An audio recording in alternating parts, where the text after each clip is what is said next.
The Book of Genesis. Chapter 41. And it came to pass at the end of 2 full years, that Pharaoh dreamed, and, behold, he stood by the river. And, behold, there came up out of the river 7 well-favored kine and fat-fleshed, and they fed in a meadow. And, behold, 7 other kine came up after them out of the river, ill-favored and lean-fleshed, and stood by the other kine upon the brink of the river. And the ill-favored and lean-fleshed kine did eat up the 7 well-favored and fat kine. So Pharaoh awoke. And he slept and dreamed the second time, and, behold, 7 ears of corn came up upon one stalk, rank and good. And, behold, 7 thin ears and blasted with the east wind sprung up after them. And the 7 thin ears devoured the 7 rank and full ears. And Pharaoh awoke, and, behold, it was a dream. And it came to pass in the morning that his spirit was troubled, and he sent and called for all the magicians of Egypt, and all the wise men thereof, and Pharaoh told them his dream, but there was none that could interpret them unto Pharaoh. Then spake the chief butler unto Pharaoh, saying, I do remember my faults this day. Pharaoh was wroth with his servants, and put me in ward in the captain of the guard's house, both me and the chief baker, and we dreamed a dream in one night. I and he, we dreamed each man according to the interpretation of his dream. And there was there with us a young man, an Hebrew, servant to the captain of the guard, and we told him, and he interpreted to us our dreams, to each man according to his dream he did interpret. And it came to pass, as he interpreted to us, so it was, me he restored unto mine office, and him he hanged. Then Pharaoh sent and called Joseph, and they brought him hastily out of the dungeon. And he shaved himself, and changed his raiment, and came in unto Pharaoh. And Pharaoh said unto Joseph, I have dreamed a dream, and there is none that can interpret it, and I have heard say of thee, that thou canst understand a dream to interpret it. And Joseph answered Pharaoh, saying, It is not in me. God shall give Pharaoh an answer of peace. And Pharaoh said unto Joseph, In my dream, behold, I stood upon the bank of the river, and, behold, there came up out of the river 7 kine, fat-fleshed and well-favored, and they fed in a meadow. And, behold, 7 other kine came up after them, poor and very ill-favored and lean-fleshed, such as I never saw in all the land of Egypt for badness. And the lean and the ill-favored kine did eat up the first 7 fat kine, and when they had eaten them up, it could not be known that they had eaten them, but they were still ill-favored, as at the beginning. So I awoke. And I saw in my dream, and, behold, 7 ears came up in one stalk, full and good, and, behold, 7 ears, withered, thin, and blasted with the east wind, sprung up after them, and the thin ears devoured the 7 good ears. And I told this unto the magicians, but there was none that could declare it to me. And Joseph said unto Pharaoh, The dream of Pharaoh is one. God hath showed Pharaoh what he is about to do. The 7 good kine are 7 years, and the 7 good ears are 7 years, the dream is one. And the 7 thin and ill-favored kine that came up after them are 7 years, and the 7 empty ears blasted with the east wind shall be 7 years of famine. This is the thing which I have spoken unto Pharaoh. What God is about to do he showeth unto Pharaoh. Behold, there come 7 years of great plenty throughout all the land of Egypt, and there shall arise after them 7 years of famine. And all the plenty shall be forgotten in the land of Egypt, and the famine shall consume the land, and the plenty shall not be known in the land by reason of that famine following, for it shall be very grievous. And for that the dream was doubled unto Pharaoh twice, it is because the thing is established by God, and God will shortly bring it to pass. Now therefore let Pharaoh look out a man discreet and wise, and set him over the land of Egypt. Let Pharaoh do this, and let him appoint officers over the land, and take up the 5th part of the land of Egypt in the 7 plenteous years. And let them gather all the food of those good years that come, and lay up corn under the hand of Pharaoh, and let them keep food in the cities. And that food shall be for store to the land against the 7 years of famine, which shall be in the land of Egypt, that the land perish not through the famine. And the thing was good in the eyes of Pharaoh, and in the eyes of all his servants. And Pharaoh said unto his servants, Can we find such a one as this is, a man in whom the Spirit of God is? And Pharaoh said unto Joseph, Forasmuch as God hath showed thee all this, There is none so discreet and wise as thou art. Thou shalt be over my house, and according unto thy word shall all my people be ruled. Only in the throne will I be greater than thou. And Pharaoh said unto Joseph, See, I have set thee over all the land of Egypt. And Pharaoh took off his ring from his hand, and put it upon Joseph's hand, and arrayed him in vestures of fine linen, and put a gold chain about his neck, and he made him to ride in the second chariot which he had. And they cried before him, Bow the knee, and he made him ruler over all the land of Egypt. And Pharaoh said unto Joseph, I am Pharaoh, and without thee shall no man lift up his hand or foot in all the land of Egypt. And Pharaoh called Joseph's name Zaphnath-Paaneah, and he gave him to wife Asenath the daughter of Potiphar a priest of On. And Joseph went out over all the land of Egypt. And Joseph was 30 years old when he stood before Pharaoh king of Egypt.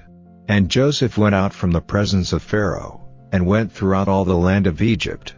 And in the 7 plenteous years the earth brought forth by handfuls. And he gathered up all the food of the 7 years, which were in the land of Egypt, and laid up the food in the cities. The food of the field, which was round about every city, laid he up in the same. And Joseph gathered corn as the sand of the sea, very much, until he left numbering, for it was without number. And unto Joseph were born 2 sons before the years of famine came, which Asenath the daughter of Potiphar a priest of On bare unto him. And Joseph called the name of the firstborn Manasseh, for God, said he, hath made me forget all my toil, and all my father's house. And the name of the second called he Ephraim, for God hath caused me to be fruitful in the land of my affliction. And the 7 years of plenteousness, that was in the land of Egypt, were ended. And the 7 years of dearth began to come, according as Joseph had said, and the dearth was in all lands, but in all the land of Egypt there was bread. And when all the land of Egypt was famished, the people cried to Pharaoh for bread. And Pharaoh said unto all the Egyptians, Go unto Joseph, what he saith to you, do. And the famine was over all the face of the earth, and Joseph opened all the storehouses, and sold unto the Egyptians, and the famine waxed sore in the land of Egypt. And all countries came into Egypt to Joseph for to buy corn, because that the famine was so sore in all lands. Chapter 42. Now when Jacob saw that there was corn in Egypt, Jacob said unto his sons, Why do ye look one upon another? And he said, Behold, I have heard that there is corn in Egypt. Get you down thither, and buy for us from thence, that we may live, and not die. And Joseph's 10 brethren went down to buy corn in Egypt. But Benjamin, Joseph's brother, Jacob sent not with his brethren, for he said, Lest peradventure mischief befall him. And the sons of Israel came to buy corn among those that came, for the famine was in the land of Canaan. And Joseph was the governor over the land, and he it was that sold to all the people of the land. And Joseph's brethren came, and bowed down themselves before him with their faces to the earth. And Joseph saw his brethren, and he knew them, but made himself strange unto them, and spake roughly unto them. And he said unto them, Whence come ye? And they said, From the land of Canaan to buy food. And Joseph knew his brethren, but they knew not him. And Joseph remembered the dreams which he dreamed of them, and said unto them, Ye are spies, to see the nakedness of the land ye are come. And they said unto him, Nay, my lord, but to buy food are thy servants come. We are all one man's sons, we are true men, thy servants are no spies.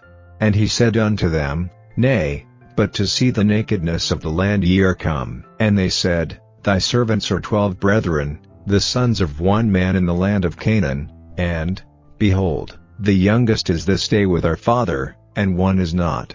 And Joseph said unto them, That is it that I spake unto you, saying, Ye are spies, hereby ye shall be proved, by the life of Pharaoh ye shall not go forth hence, except your youngest brother come hither. Send one of you, and let him fetch your brother, and ye shall be kept in prison, that your words may be proved, whether there be any truth in you, or else by the life of Pharaoh surely ye are spies. And he put them all together into ward 3 days. And Joseph said unto them the 3rd day, This do, and live, for I fear God. If ye be true men, let one of your brethren be bound in the house of your prison. Go ye, carry corn for the famine of your houses, but bring your youngest brother unto me, so shall your words be verified, and ye shall not die. And they did so. And they said one to another, We are verily guilty concerning our brother, in that we saw the anguish of his soul, when he besought us, and we would not hear, therefore is this distress come upon us. And Reuben answered them, saying, Spake I not unto you, saying, Do not sin against the child, and ye would not hear? Therefore, behold, also his blood is required. And they knew not that Joseph understood them, for he spake unto them by an interpreter. And he turned himself about from them, and wept, and returned to them again, and communed with them, and took from them Simeon, and bound him before their eyes. Then Joseph commanded to fill their sacks with corn, and to restore every man's money into his sack, and to give them provision for the way, and thus did he unto them. And they laded their asses with the corn, and departed thence. And as one of them opened his sack to give his ass provender in the inn, he espied his money, for, behold, it was in his sack's mouth. And he said unto his brethren, My money is restored, and, lo, it is even in my sack. And their heart failed them, and they were afraid, saying one to another, What is this that God hath done unto us? And they came unto Jacob their father unto the land of Canaan, and told him all that befell unto them, saying, The man, who is the Lord of the land, spake roughly to us, and took us for spies of the country. And we said unto him, We are true men, we are no spies, we be 12 brethren, sons of our father, one is not, and the youngest is this day with our father in the land of Canaan. And the man, the Lord of the country, said unto us, Hereby shall I know that ye are true men, leave one of your brethren here with me, and take food for the famine of your households, and be gone, and bring your youngest brother unto me, then shall I know that ye are no spies, but that ye are true men. So will I deliver you your brother, and ye shall traffic in the land. And it came to pass as they emptied their sacks, that, behold, every man's bundle of money was in his sack. And when both they and their father saw the bundles of money, they were afraid. And Jacob their father said unto them, Me have ye bereaved of my children, Joseph is not, and Simeon is not, and ye will take Benjamin away, all these things are against me.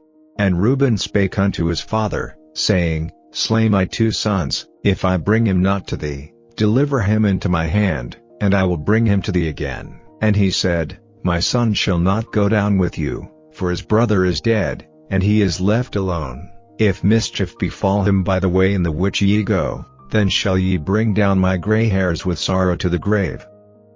St. Matthew Chapter 12. At that time Jesus went on the Sabbath day through the corn, and his disciples were an hungered, and began to pluck the ears of corn, and to eat. But when the Pharisees saw it, they said unto him, Behold, thy disciples do that which is not lawful to do upon the Sabbath day. But he said unto them, Have ye not read what David did, when he was an hungered, and they that were with him, how he entered into the house of God, and did eat the showbread, which was not lawful for him to eat, neither for them which were with him, but only for the priests? Or have ye not read in the law, how that on the Sabbath days the priests in the temple profane the Sabbath, and are blameless? But I say unto you, that in this place is one greater than the temple. But if ye had known what this meaneth, I will have mercy, and not sacrifice, ye would not have condemned the guiltless. For the Son of Man is Lord even of the Sabbath day. And when he was departed thence, he went into their synagogue, and, behold, there was a man which had his hand withered. And they asked him, saying, Is it lawful to heal on the Sabbath days? That they might accuse him. And he said unto them, What man shall there be among you, that shall have 1 sheep, and if it fall into a pit on the Sabbath day, will he not lay hold on it, and lift it out? How much then is a man better than a sheep? Wherefore it is lawful to do well on the Sabbath days. Then saith he to the man, Stretch forth thine hand. And he stretched it forth, and it was restored whole, like as the other. Then the Pharisees went out, and held a council against him, how they might destroy him. But when Jesus knew it, he withdrew himself from thence, and great multitudes followed him, and he healed them all, and charged them that they should not make him known, that it might be fulfilled which was spoken by Esaias the prophet, saying, Behold my servant, whom I have chosen, my beloved, in whom my soul is well pleased, I will put my spirit upon him, and he shall show judgment to the Gentiles. He shall not strive, nor cry, neither shall any man hear his voice in the streets. A bruised reed shall he not break, and smoking flax shall he not quench, till he send forth judgment unto victory. And in his name shall the Gentiles trust. Then was brought unto him one possessed with a devil, blind, and dumb, and he healed him, insomuch that the blind and dumb both spake and saw. And all the people were amazed, and said, Is not this the son of David?